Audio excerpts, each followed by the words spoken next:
Hello ಸ್ನೇಹಿತರೆ, welcome back to my channel. ನಾನು ಚೈತ್ರ. ಇವತ್ತು ಸ್ನೇಹಿತರೆ ಶುಕ್ರವಾರ, ಆಷಾಢ ಶುಕ್ರವಾರದ 2ನೇ ವಾರ. ಹೋದ ವಾರ ನಾನು ಹೇಳಿದ್ದೆ ನಾನು ಮಾಡೋದಕ್ಕಾಗಲಿಲ್ಲ ಪೂಜೆ ಅಂತ ಹೇಳಿ. ಸೊ ಇವತ್ತು ದೇವ್ರ ಪಾತ್ರೆ ಎಲ್ಲ ನೆನೆ ಬೆಳಗಿಟ್ಟಿದ್ದೆ. ಇವತ್ತು ಪೂಜೆ ಎಲ್ಲ ಆಯಿತು. ಈಗ ದೇವಸ್ಥಾನಕ್ಕೆ ಹೋಗೋದಕ್ಕೆ ಅಂದ್ಬಿಟ್ಟು ಲಿಂಬೆ ಹಣ್ಣಿನ ದೀಪ ರೆಡಿ ಮಾಡ್ಕೊಳ್ತಾ ಇದ್ದೀನಿ. ಅಂದರೆ ನಾನು ಇಲ್ಲೇ ಎಲ್ಲನೂ ರೆಡಿ ಮಾಡಿ ಹೋಗ್ಬಿಟ್ಟು ಅಲ್ಲಿ ಹೋಗಿ ಹತ್ತಿಸ್ಬೇಕು, ಆ ಥರ ರೆಡಿ ಮಾಡ್ಕೊಳ್ತೀನಿ. ಸೊ ಫಸ್ಟ್ಗೆ ನಾನಿಲ್ಲಿ ಅಕ್ಕಿ ತೊಗೊಂಡಿದ್ದೀನಿ. ಒಂದು ಕವರಲ್ಲಿ ಅಕ್ಕಿ, ಲಿಂಬೆಹಣ್ಣು ಇಟ್ಕೊಳ್ಳೋದಕ್ಕೆ ಅಕ್ಕಿ ಹಾಕಿಬಿಟ್ಟು ಒಂದು ತಟ್ಟೆ. ನಾನು ದೇವಸ್ಥಾನಕ್ಕೆ ಹೋದಾಗ ಅಲ್ಲಿ ಅಬ್ಸರ್ವ್ ಮಾಡ್ತಾ ಇರೋದೇನೆಂದರೆ, ಈ ಮಧ್ಯೆ ಅಕ್ಕಿ ಏನು ಹಾಕೋದಿಲ್ಲ, ಡೈರೆಕ್ಟು ಒಂದು ಪ್ಲೇಟಲ್ಲಿ ಲಿಂಬೆಹಣ್ಣು ದೀಪನ ಹಚ್ಚಿರ್ತಾರೆ. ಬಟ್ ನನಗೆ ಮೊದಲಿಂದನೂ ಅದು ಅಭ್ಯಾಸ ಆಗಿದೆ, ಅಕ್ಕಿ ಹಾಕ್ಬಿಟ್ಟು ಅಕ್ಕಿ ಮೇಲಿಡೋದು.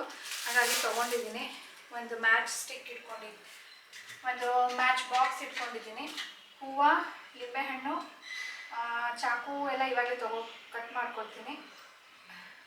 ಅರಿಶಿನ ಕುಂಕುಮ ಅಲ್ಲಿ ಬಂದ್ಬಿಟ್ಟು ಅಲ್ಲಿ ಕೂತ್ಕೊಂಡು ಎಲ್ಲಾನು ಲಿಂಬೆಹಣ್ಣು ಕಟ್ ಮಾಡಿ ಜ್ಯೂಸ್ ತೆಗೆದು ಅದಕ್ಕೆ ಅರಿಶಿನ ಕುಂಕುಮ ಹಚ್ಚಿ ಎಲ್ಲ ಅಲ್ಲಿ ಅರೇಂಜ್ ಮಾಡ್ಕೊಳ್ತಾರೆ. ಬಟ್ ಅಲ್ಲಿ ಎಷ್ಟು ರಶ್ ಇರುತ್ತೆ ಅಂದರೆ ಕೂತ್ಕೊಂಡು ಮಾಡೋದಕ್ಕೆ ಜಾಗ ಹುಡುಕ್ತಾ ಇರ್ತಾರೆ. ಯಾಕೆ ಟೆನ್ಷನ್ನು ಅಂದ್ಕೊಂಡು ಎಲ್ಲಾನು ಇಲ್ಲೇ ಅರೇಂಜ್ ಮಾಡಿ ಹೋಗ್ತೀನಿ. ಇವತ್ತು 5 ದೀಪ ಹಚ್ಚೋಣ ಅಂತ ಇದ್ದೀನಿ. ಸೊ 3 ಲಿಂಬೆಹಣ್ಣು ತೊಗೊಂಡಿದ್ದೀನಿ. ನಾನು ಮೊದಲಿಂದಾನು ಸ್ನೇಹಿತರೆ ಮೈಸೂರಲ್ಲಿದ್ದಾಗ ದೇವಸ್ಥಾನಕ್ಕೆ ಇಲ್ಲಿ ಗೊತ್ತಾ, ಸಿದ್ಧಾರ್ಥ ಲೇಔಟ್ಗೆ ಹತ್ತಿರ ಇರೋದು ದುರ್ಗಾ ಪರಮೇಶ್ವರಿ ದೇವಸ್ಥಾನ, ಅದೊಂದು ಹತ್ತಿರ. ಸೊ ಅಲ್ಲಿಗೆ ಹೋಗ್ಬಿಟ್ಟು ದೀಪ ಹಚ್ತಾ ಇದ್ದೆ. ಇನ್ನು ಬ್ಯಾಂಗ್ಳೂರಿಗೆ ಬಂದ ಮೇಲೆ ಒಂದೊಂದು ವಾರನೂ ಒಂದೊಂದು ಹೆಣ್ಣು ದೇವರ ದೇವಸ್ಥಾನಕ್ಕೆ ಹೋಗಿ ದೀಪನ ಹಚ್ತಾ ಇದ್ದೆ. ಅಲ್ಲಿ ತುಂಬ ಇತ್ತು, ಅಂದರೆ ಟ್ರಾವೆಲ್ ಮಾಡಬೇಕಾಗಿತ್ತು, ಬಸ್ಸಲ್ಲಿ ಹೋಗೋದು ಅಥವಾ ನಡ್ಕೊಂಡು ಹೋಗೋದು ಏನೋ ಒಂದು ಮಾಡ್ತಾ ಇದ್ವಿ.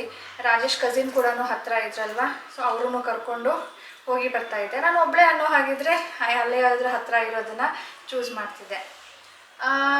ಆಮೇಲೆ ಕೆಲ್ಸಕ್ಕೆ ಸೇರಿದ್ಮೇಲೆ ಆ ಥರ ಆಗಲೇ ಇಲ್ಲ, ಮನೇಲಿ ಹಚ್ತಾ ಇದ್ದೆ. ಅವಾಗಂದರೂ ಮನೇಲಿ ಹಚ್ಚಬಾರ್ದು ಅಂತ ಹೇಳ್ಬಿಟ್ಟು ಸೊ ಏನೂ ಮಾಡೋಕ್ಕಾಗಲಿಲ್ಲ, ನಿಲ್ಲಿಸ್ಬಿಟ್ಟೆ. ಆಮೇಲೆ ಪ್ರೆಗ್ನೆಂಟ್ ಆದೆ, ಆವಾಗಲೂ ಆಗಲಿಲ್ಲ. ಡೆಲಿವರಿ ಆಯಿತು, ಆಮೇಲೆ ಸಾನು ಹುಟ್ಟಿದ್ಮೇಲೆ ಹೋಗೋದಕ್ಕೆ ಆಗಲಿಲ್ಲ ನನಗೆ. ಈಗ ಫ್ರೀ ಇದ್ದೀನಿ, ಸ್ಕೂಲ್ ಹೋಗೋದಕ್ಕೆ ಶುರು ಮಾಡಿದ್ಮೇಲೆ ಫ್ರೀ ಇದ್ದರೆ ನಾನು ಹೋಗಿ ಬರ್ತೀನಿ. ಹೋದ ವಾರ ಹೋಗೋಕ್ಕಾಗಲಿಲ್ವಲ್ಲ, ಈ ವಾರ ದುರ್ಗಾ ಪರಮೇಶ್ವರಿ ದೇವಸ್ಥಾನಕ್ಕೆ ಹೋಗ್ತಾ ಇದ್ದೀನಿ. ಅದು ಇರೋದು ಇಲ್ಲಿ ವಿದ್ಯಾರಣ್ಯಪುರದಲ್ಲಿ, ತುಂಬ ಫೇಮಸ್. ಲಾಂಗ್ ಬ್ಯಾಕ್ ಹೋಗಿದ್ದು, ನಾನು ಹೇಳಿದ್ನಲ್ಲ ರಾಜೇಶ್ ಕಸಿನ್ ಜೊತೆ ಹೋಗಿದ್ದೆ. ಸಖತ್ ರಶ್ ಇರುತ್ತೆ ಅಲ್ಲಿ. ಇದೇ ಟೈಮಲ್ಲಿ ಹೋಗಿದ್ದೆ, ಸಖತ್ ಕ್ಯೂ. ಇವತ್ತು ಅದು ದೇವಸ್ಥಾನ ಎಲ್ಲಿದೆ ಹೇಗಿದೆ ಅಂತ ನಿಮಗೂ ಕೂಡ ತೋರಿಸ್ದಂಗೆ ಆಗುತ್ತೆ, ನಾನು ದರ್ಶನ ಮಾಡ್ದಂಗೆ ಆಗುತ್ತೆ. ಎಷ್ಟು ವರ್ಷ ಆಗೋಯ್ತು ಹೋಗ್ಬಿಟ್ಟು.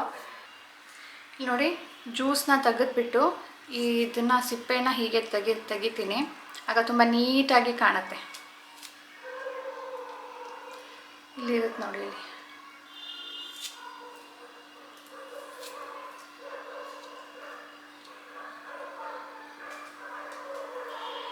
ಹೇಳ್ತಾರೆ ಆಷಾಢದಲ್ಲಿ ಹೆಣ್ಣು ದೇವರುಗಳಿಗೆ ನಾವು ಬೇಡ್ಕೊಳ್ಳೋದ್ರಿಂದ ನಮ್ಮ ಆಸೆಗಳು ತುಂಬ ಬೇಗ ನೆರವೇರುತ್ತೆ, ಡೈರೆಕ್ಟ್ ದೇವ್ರಿಗೇನೆ ಕೇಳುತ್ತೆ ಅಂತ ಹೇಳ್ತಾರೆ.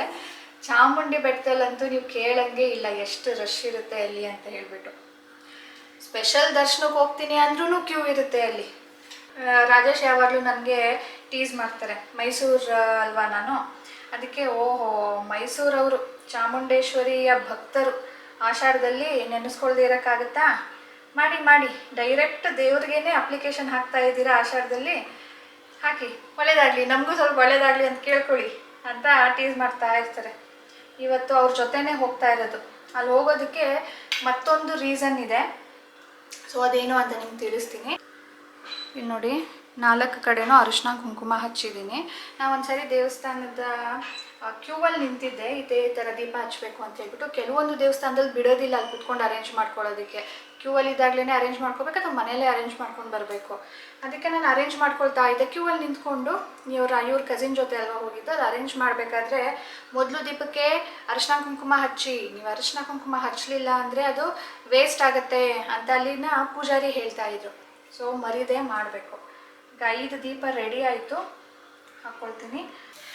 ಆಗಲೇ ಹೇಳಿದೆ ಅಲ್ವಾ, ಇನ್ನೂ ಒಂದು ರೀಸನ್ಗೆ ವಿದ್ಯಾರಣ್ಯಪುರಕ್ಕೆ ಹೋಗ್ತಾ ಇದ್ದೀವಿ ಅಂತ ಹೇಳ್ಬಿಟ್ಟು. ಆ ರೀಸನ್ನು ಬಂದು ನನಗೆ ನೆನ್ನೆ ಕಾಲ್ ಬಂದಿತ್ತು, I am the lucky winner. So ನಾನು ನನ್ನ ನಂಬರ್ ಹೆಂಗೆ ಚೂಸ್ ಆಯಿತು ಅವ್ರಿಗೆ ಅಂದರೆ ಏನಂದ್ರು ಗೊತ್ತಾ, ಮೋರ್ ಸೂಪರ್ ಮಾರ್ಕೆಟಲ್ಲಿ ಕೂಪನ್ ಫಿಲ್ ಮಾಡಿದ್ರಲ್ಲ ಮೇಡಮ್, ಅದರಲ್ಲಿ ನೀವು ಲಕ್ಕಿ ವಿನ್ನರ್ ಅಂದರು. ಇದು ನನಗೆ 2ನೇ ಸರಿ ಕಾಲ್ ಬರ್ತಾ ಇರೋದು. ಫಸ್ಟ್ ಟೈಮ್ ಬಂದಾಗಲೂ ಹಿಂಗೆ ಅಂದಿದ್ದು. ಸೊ ತುಂಬ ದಿನದ ಹಿಂದೆ ಅದು. ಚೆನ್ನಾಗಿ ಕಚ್ಬಿಟ್ಟು ಕಳಿಸ್ತಾರೆ ಹೋಗು.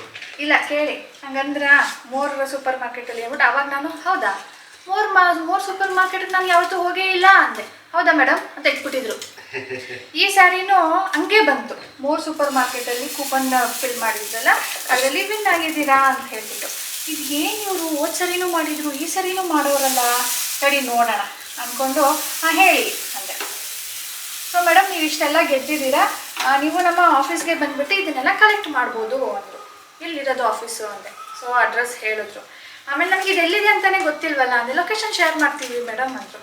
ಸರಿ ಲೊಕೇಶನ್ ಶೇರ್ ಮಾಡಿಬಿಟ್ಟು ಹೇಳಿದ್ರು ಒಂದು 10 ನಿಮಿಷ ಸ್ಪೀಚ್ ಇರುತ್ತೆ, ಅದಾದಮೇಲೆ ನೀವು ನಿಮ್ಮ ಏನು ಪ್ರೈಸ್ನ ಚೂಸ್ ಮಾಡ್ಕೊಂಡು ಪ್ರೈಸ್ನ ಕಲೆಕ್ಟ್ ಮಾಡ್ಕೊಂಡು ಹೋಗ್ಬೋದು ಅಂದರು. ಸರಿ ನಾನು ಏನು ಮಾಡೋಣ, ಹೋದ್ರೆ ನಿಜವಾಗ್ಲೂ ಇದು ಮೋಸ ಅಂತ ಗೊತ್ತು. ಏನಾದ್ರೂ ಒಂದು ಮೋಸ ಅಂತ ಅನ್ನಕ್ಕಾಗಲ್ಲ, ಅದನ್ನ ಇಟ್ಸ್ ಎ ಮಾರ್ಕೆಟಿಂಗ್ ಸ್ಟ್ರಾಟಜಿ ಅಷ್ಟೇ. ಅವ್ರದ್ದು ಮಾರ್ಕೆಟಿಂಗ್ ಸ್ಟ್ರಾಟಜಿ, ಅವ್ರದ್ದು ಪ್ರಮೋಷನ್. ಅವ್ರು ಏನು ಹೇಳಿದಾರೋ ಅದೆಲ್ಲ ಕೊಡ್ತಾರಾ? ಕೊಡ್ತಾರೆ, ಮೋಸ್ಟ್ಲಿ ಕೊಡ್ಬೋದು ಅನ್ಕೊಂಡಿದ್ದೀನಿ. ಆ ಪಾಟ್ ಗೊತ್ತಿಲ್ಲ. ಇದು ಅವ್ರಿಗೆ ಪ್ರಮೋಷನ್ ಮಾಡೋದಕ್ಕೆ, ಇನ್ವೈಟ್ ಮಾಡೋದಕ್ಕೆ ಈ ಥರ ಮಾಡ್ತಾರೆ ಅಷ್ಟೇ. ನನಗೆ ಅವ್ರು ಏನು ಹೇಳಿದಾರೋ ಅದರಲ್ಲೂ ಟರ್ಮ್ಸ್ ಆ್ಯಂಡ್ ಕಂಡೀಷನ್ಸ್ ಇರುತ್ತೆ, ಅದು ನನಗೆ ಸಿಗೋದು ಡೌಟು ಅಂದ್ಕೊಂಡೆ ನಾನು ಇವತ್ತು ಹೋಗೋಣ ನೋಡೋಣ. ಯಾಕಂದರೆ ಇಂಥ ಕಾಲು ಎಲ್ಲರಿಗೂ ರಿಸೀವ್ ಆಗ್ತಾನೆ ಇರುತ್ತೆ ಅವಾಗವಾಗ. ಸೊ ಯಾವ ಯಾವ ರೀತಿಯಲ್ಲಿ ನಮ್ಮನ್ನ ಟ್ರ್ಯಾಕ್ ಮಾಡ್ತಾರೆ, ಏನೆಲ್ಲ ಹೇಳ್ತಾರೆ, ಅದು ಮೋಸನಾ ಅಥವಾ ಜಸ್ಟ್ ಟರ್ಮ್ಸ್ ಆ್ಯಂಡ್ ಕಂಡೀಷನ್ಸ್ ಅಪ್ಲೈನಾ ನೋಡೋಣ ಅಂದ್ಬಿಟ್ಟು ಇವತ್ತು ಹೋಗೋಣ ರೀ ಅಂತ ಹೇಳಿದ್ದೀನಿ. ಇವ್ರಿಗೆ ನಗು, ಅಲ್ಲಿ ಹೋದ್ರೆ ನಿನ್ನ ನಿಜವಾಗ್ಲೂ ಏನು ಸಿಗಲ್ಲ ಕಣೋ, ಕಚ್ತಾರೆ, ಈಗ ಹೇಳಿದ್ರಲ್ಲ ಕಚ್ತಾರೆ ಕಣೋ ನಿನಗೆ ಅಂದ್ಬಿಟ್ಟು. ಆ್ಯಂಡ್ ಫಸ್ಟ್ ಕಂಡೀಷನ್ ಏನಂದರೆ ಗಂಡನ ಜೊತೆ ಬನ್ನಿ, ಯಾಕಂದ್ರೆ ದುಡ್ಡು ಕೊಡೋದು ಗಂಡನೇ ಅಲ್ವಾ. ಕಾಲ್ ಮಾಡಿರೋದು ನೋಡಿ, ಹೆಂಗಸರಿಗೆ ಕಾಲ್ ಮಾಡೋದವರು, ಗಂಡಸರಿಗೆ ಟೆನ್ಷನಲ್ಲಿ ಇರ್ತಾರೆ, ಕೇಳಿಸ್ಕೊಡೋದಿಲ್ಲ ನೆಟ್ಟಿಗೆ. ಫಸ್ಟ್ ಸೆಕೆಂಡ್ ಅವ್ರು ಕೇಳಿಸ್ಕೊಂಡ್ರು ಅವ್ರಿಗೆ ಖರ್ಚು ಅಂತ ಗೊತ್ತಿರುತ್ತೆ, ಅದಕ್ಕೆ ಹೆಂಡತಿನ ಕರ್ಕೊಂಡು ಹೋಗೋದಿಲ್ಲ ಅವರು. ಟೈಮ್ ಎಲ್ಲ ಹಾಕೊಂಡು ಸುಮ್ಮನಾಗ್ಬಿಡ್ತಾರೆ. ಅದಕ್ಕೆ ಹೆಂಗಸ್ರಿಗೆ ಫೋನ್ ಮಾಡಿಬಿಟ್ಟು ಈ ಥರ ವಿನ್ ಆಗಿದ್ದೀರಾ, ಇಷ್ಟೆಲ್ಲ ಪ್ರೈಸ್ ಸಿಗ್ತಾ ಇದೆ ನಿಮಗೆ ಅಂತ ಹೇಳಿಬಿಟ್ಟು ನಿಮ್ಮ ಗಂಡನಿಗೆ ಕರ್ಕೊಂಡು ಬನ್ನಿ, ಗಂಡನಿಗೆ ಪೂಸಿ ಮಾಡಿ ಕರ್ಕೊಂಡು ಹೋಗಿ ಅಂತ ಹೇಳಿದ್ದಾರೆ. ಇವತ್ತು ನಾವು ಹೋಗೋಣ ಅಂತ ಇದ್ದೀವಿ. ಸೊ ಒಂದೇ ಏರಿಯಾಗೆ ಹೋದ್ರೆ 2 ಕೆಲಸ ಆಗುತ್ತಲ್ಲ ಅಂದ್ಬಿಟ್ಟು ಇವತ್ತು ನಾನು ಆ ದೇವಸ್ಥಾನಕ್ಕೂ ಹೋಗ್ತಾ ಇರೋದು. ಆ್ಯಂಡ್ ಇವತ್ತೇ ಎಸ್ಪೆಷಲಿ ಆ ಪ್ಲೇಸ್ಗೂ ಹೋಗ್ತಾ ಇರೋದು. ಅಲ್ಲಿ ಹೋಗಿ ಬರೋದಕ್ಕೆ ಮಿನಿಮಮ್ 1 ಅವರ್ ಆಗುತ್ತೆ. ಅದು ನಿನ್ನ ದೇವಸ್ಥಾನ ಅಂತ ಹೇಳ್ತಿದ್ದಾರೆ ಅಂತ ಬರ್ತಾ ಇರೋದು. ಅಂದರೆ 2 ಆಗುತ್ತಲ್ವಾ? ಇಲ್ಲ ಅಂದಿದ್ರೆ ಬರ್ತಾನೆ ಇರಲಿಲ್ಲ.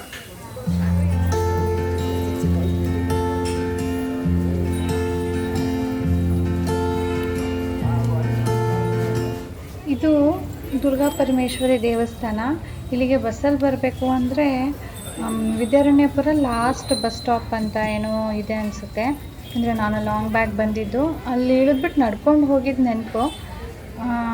ಇವತ್ತು ನಾನು ಬಸ್ಸಲ್ಲಿ ಬಂದಿಲ್ಲ, ರಾಜೇಶ್ ಇದ್ದಿದ್ದರಿಂದ ಅವ್ರ ಜೊತೆ ನಾನು ಸ್ಕೂಟರಲ್ಲಿ ಬಂದಿದ್ದೆ. ಇವತ್ತು ಹಾಗೆ ನೋಡಿದ್ರೆ ರಶ್ ಕಡಿಮೆ ಇದೆ. ಇಲ್ಲಿ ನೋಡಿ ಕ್ಯೂಗೆಲ್ಲ ಡಿವೈಡರ್ ಮಾಡಿದಾರಲ್ಲ, ಅಲ್ಲಿ ಯಾರೂ ಇಲ್ಲ.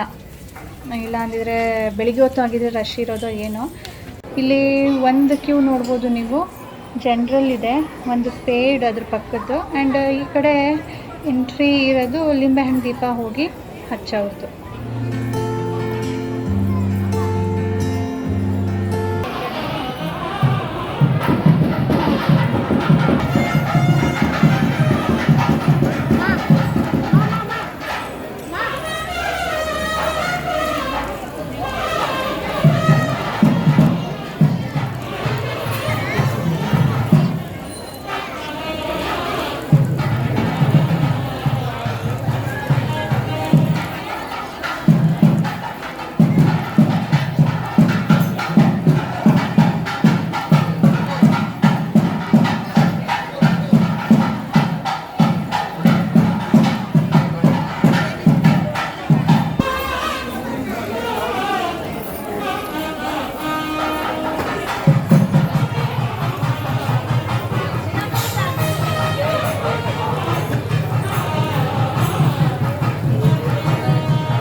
ವ್ಲಾಗನ್ನು ಇವತ್ತು ಕಂಟಿನ್ಯೂ ಮಾಡ್ತಾ ಇದ್ದೀನಿ.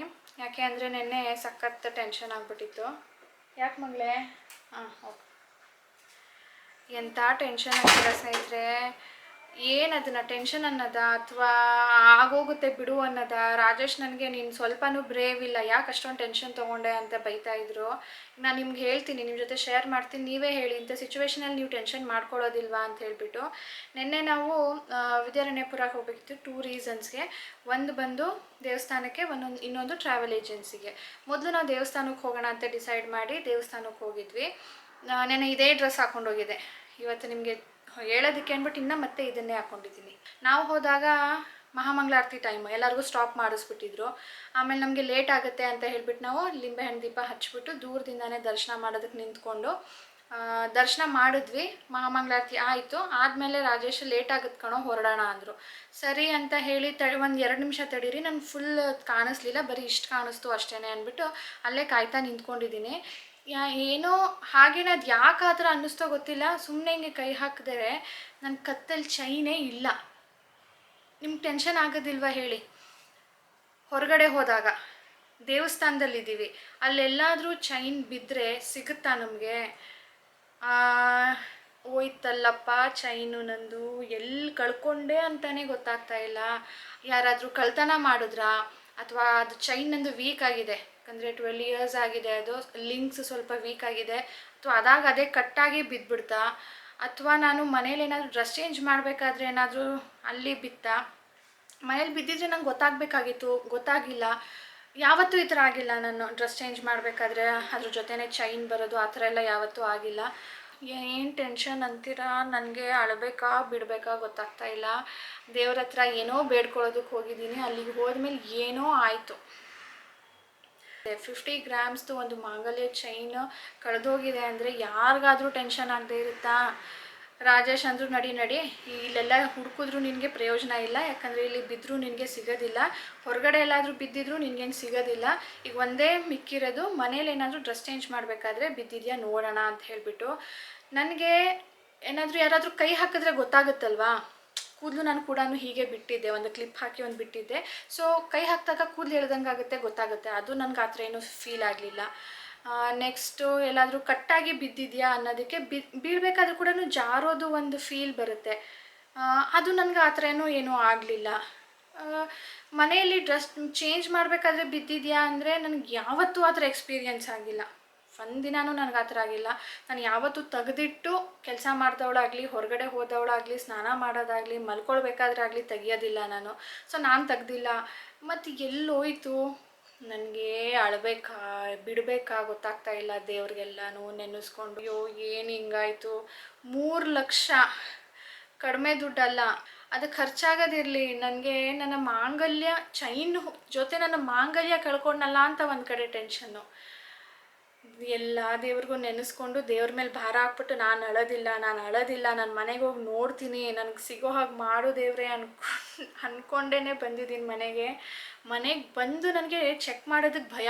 ಇಲ್ಲಿ ಸಿಗಲಿಲ್ಲ ಅಂದರೆ ಏನು ಮಾಡೋದು ಅಂತ ಹೇಳಿಬಿಟ್ಟು ಆಮೇಲೆ ರಾಜೇಶ್ ನಡಿ ಅಂದ್ಬಿಟ್ಟು ರೂಮಿಗೆ ಕರ್ಕೊಂಡು ಬಂದು ನನ್ನ ಡ್ರೆಸ್ಸನ್ನು ಎತ್ತಿದ್ರು. ಮೈ ಗಾಡ್, ಆವಾಗ ಜೋರಾಗಿ ಹತ್ಬಿಟ್ಟೆ ನಾನು. ಆ ಡ್ರೆಸ್ ಜೊತೆನೇ ಇತ್ತು. ಅದೇನು ನನ್ನ ಡ್ರೆಸ್ ತೆಗೆದಾಗ ಅದು ಕೆಳಗಡೆನೂ ಬಿದ್ದಿಲ್ಲ, ಅದು ಹೆಂಗೆ ಬಂದಿದೆ ಅಂತಲೇ ಗೊತ್ತಿಲ್ಲ ನನಗೆ. ನಾನು ಯೂಶ್ವಲಿ ಡ್ರೆಸ್ ಚೇಂಜ್ ಮಾಡಿದ್ಮೇಲೆ ಮಿರರ್ ನೋಡ್ಕೊಳ್ತೀನಿ. ಮಿರರ್ ಮುಂದೆನೇ ಇರುತ್ತೆ, ಬಾಚ್ಕೊಳ್ಳೋದು ಅಥವಾ ಏನಾದರೂ ಪೇರ್ ಮಾಡೋದು, ಆಕ್ಸೆಸರೀಸ್ ಎಲ್ಲ ಮಾಡ್ತೀನಿ. ನೆನ್ನೆ ನನಗೆ ಈ ಡ್ರೆಸ್ಸಲ್ಲಿ ಗೊತ್ತಾಗಿಲ್ಲ, ಯಾಕಂದರೆ ಇದು ಕಾಲರ್ ಇರೋ ಡ್ರೆಸ್ಸು.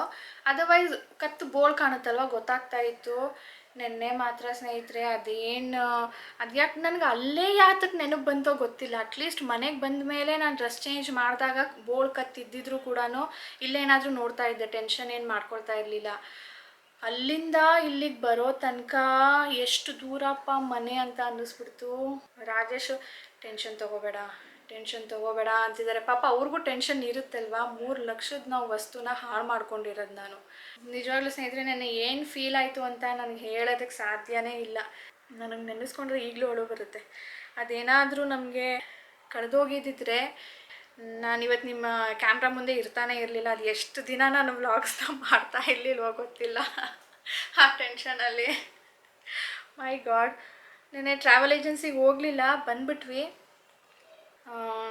ನನಗೆ ಆ ಪ್ರೈಸ್ ಹೋದ್ರೆ ಹೋಗ್ಲಿ, ನನಗೆ ಚೈನ್ ಸಿಕ್ಕಿದ್ರೆ ಸಾಕಾಗಿತ್ತು ನೆನ್ನೆ. ಸೊ ಸ್ನೇಹಿತರೆ, ಈ ಫೀಲಿಂಗ್ ಒಂದಿಗೆ ಈ ವಿಡಿಯೋನ ಕೂಡ ಇಲ್ಲಿಗೆ ಎಂಡ್ ಮಾಡ್ತೀನಿ. ನಿಮ್ಗಿಂತ ಟೈಮಲ್ಲಿ ಟೆನ್ಷನ್ ಆಗದೇ ಇರುತ್ತಾ? ಕಮೆಂಟ್ ಮಾಡಿ ತಿಳಿಸಿ. ಸೊ ಸಿಗೋಣ ಮುಂದಿನ ವಿಡಿಯೋಲಿ. ಬಾಯ್ ಬಾಯ್ ಸ್ನೇಹಿತರೆ.